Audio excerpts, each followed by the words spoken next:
My name is Oladeji FASUAN, typically Ekiti name. I come from a village called Afao, which is barely 10 minutes from Ado Ekiti. I attended Christ School Ado Ekiti, which was the leading secondary school in Ondo province. I was a clerk in Awolowo's office. Chief Awolowo was Minister for Local Government and Chieftaincy Affairs in 1952. I was one of his clerks in the Secretariat in Ibadan. After that, I worked in many places, including the Nigerian Tribune as a cub reporter, the Nigerian Railways, and finally in 1955, I traveled to Freetown, Sierra Leone, to read economics. I was in the university for the normal period of 4 years, and I completed my education at the university in 1959. Returned to Nigeria, took up jobs here and there, ended up as a permanent secretary in 1986. By the way, I am going 89 now. I have a large family, very large family, all over the world, all over the world. No Ekiti man during Awolowo's days was ever slammed with any legal matter, legal suit for dishonesty or lack of integrity. Apart from commitment and loyalty, who are very, very honest. I mentioned a few: Omoborowo, Babatola of Ado, B.A. Ajayi of Igbaraodo, Areola. Akintunde Rotimi was a legislator in the National Assembly. He and others, not a hair's breadth of allegation was made against them. These are the things we inherit. Although we are diffused now, we are diffused in a society. A lot of people mix with us. We mix with other people. So it's very difficult to identify an Ekiti man today, per se. But we still are. We are still proud of our past. And this is what we are telling our children. They are inheriting things. I built this house as a permanent. I came here 38 years ago. I don't need anything more than these simple things. I keep books, I keep records for my grandchildren. And that living room there you see, it's like a museum for my children and grandchildren. So the Ekiti man has never been founded one thing in politics. In the Western region, in Old Ondo State, and in Ekiti State, except one or two in recent years. Aberration, it was an aberration. What happened in recent years was an aberration. It wasn't typical Ekiti. I discovered that Ekiti, Ondo province, indigenes of Ondo were discriminated against in the old Western region. So we fought, we struggled, and we ended up getting Ondo State carved out of the old Western region. What happened in the old Ondo State between the governor and his deputy, specifically between Ajashi and Omoborowo? Unlike what some people hold against Omoborowo, he wasn't fighting for himself. There was an accord between Omoborowo and Ajashi at the initial stage of 19 something, just during the first term of Ajashi, that Ajashi will run a course, only one tenure, because he was old. Omoborowo will come in the second something. And Awolowo attested to that.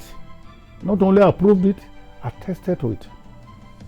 But in the long run, the tables changed. Governor Ajashi struggled said emphatically that he was going to run for a second term. And to be fair to Awolowo was a bit uneasy ab initio. But when the pressure on him was becoming too much, he gave up and supported Ajashi. That's the beginning. And the terror that was unleashed on Ekiti in 1983 is unbelievable. Several Ekiti people were killed. I escaped with my hair's breadth. I escaped. Even though I was a public servant, I was a common permanent secretary. But I knew that if they eliminated FASUAN, Ekiti will be all right for them. In terms of the public service, I was the leading permanent secretary. So Omoboro was a patriot. He wasn't self-serving at all. He was trustful. In fact, there has never been anybody you can point to that was more faithful to Awolowo than Omoboro, that was more faithful to Awolowo and to Awolowo's ideals like Omoboro. That's all I want to say about that. I suffered a lot of political persecution. It was Ekiti people, the other ethnic groups, minor ethnic groups in Ondo State came together against Ekiti people. It's an old story now. We're all friends now. Akoko, who are our first cousins. Akure, who are our cousins. Ondo, Okitipupa, Ilaje, Odo, all marched against Ekiti. At that time, Ekiti constituted 52.8% of the population of Ondo State. 52. I had the statistics in my head. And I said, if we were this much, and our Ekiti had 12 local governments, even in old Ondo State. And I said, why could we not stand on our own? So they persecuted me. They sent me to Ado Ekiti here. They call Ado, any posting to Ado Ekiti or to Ekiti then was called Kwara posting.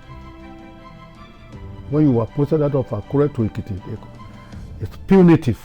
It was punitive, and they posted me here. It was then I started to think that we needed to stand on our own.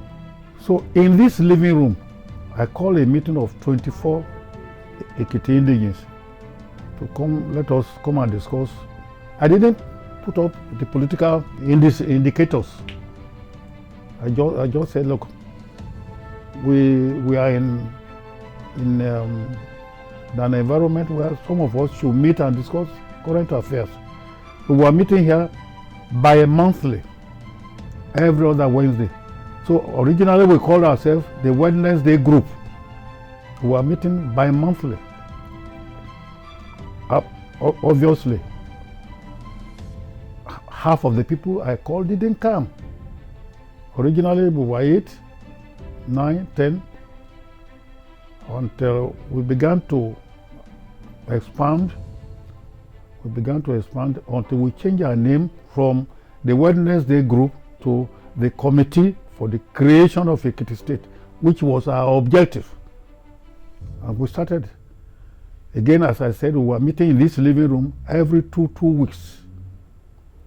So when we became large in numbers, we soon caught up. The things caught up all over Ekiti. We were meeting behind the, in the compound, in the large compound, under the trees there. We were meeting. We would park our cars about half a kilometer off because the police were chasing us. But when I knew that they were chasing us, I opened up. So anytime we wanted to hold a meeting, we would call the Commissioner of Police, send him a note. Committee for the Creation of Ekiti State wants to meet at so. I will send a note. So nothing to hide at all. We were open. In short, the governor in Akure didn't buy the idea, naturally. One day he called me and he said, I understand you wanted to divide my empire into two. He called Ondo State, which then included Ekiti State, his empire. He said, what is your problem? You are retired, you should be resting, you should be doing this. Why do you want to cause disaffection among brothers, that is among Ondo State indigenes? I told him, Your Excellency, I was not trying to cause disaffection. I'm only interested in in the future of our people. They said, you better help, you better support us because your name will be written in gold. I told him that. If you support the Ekiti State movement, your name will be written in gold. Usman is from Kogi. He was from Kogi. Usman, Colonel Usman. He was military governor of Ondo State. We were 6 in the West. 6 demands for statehood in the West. There was a request for coastal state along the coast from Lagos along to Lokoja, to Okitiupa, coastal state. There was a request for coastal state. There was a request for Oduduwa state. But Oduduwa state, which they envisaged, took a chunk of Ekiti land. It took a chunk of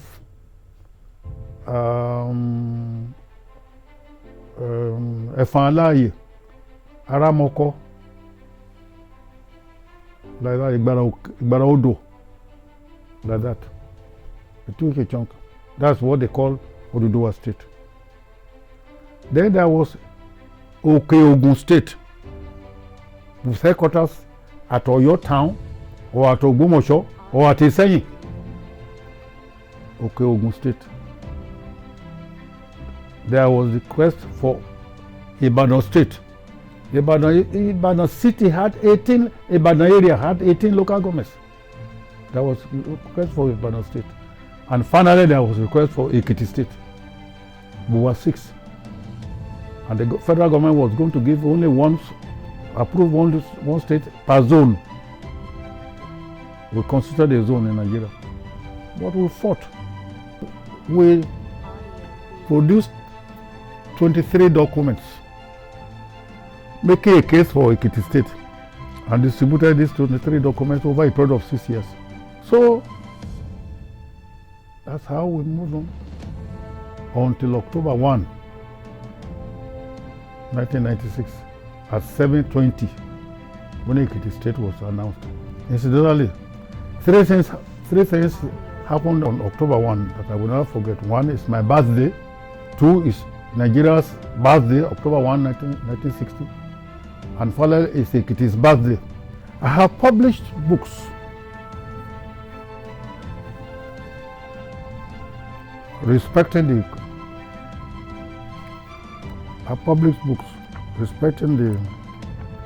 the struggle, the torture, the challenges, and everything we met, including the pictures of all of us,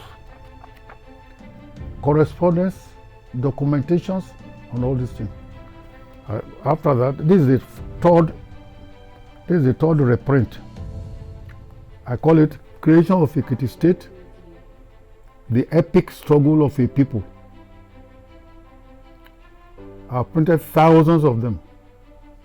In 1991, when I started, some people in the West, particularly in Ibadan, they attacked me. They said I was taking Ekiti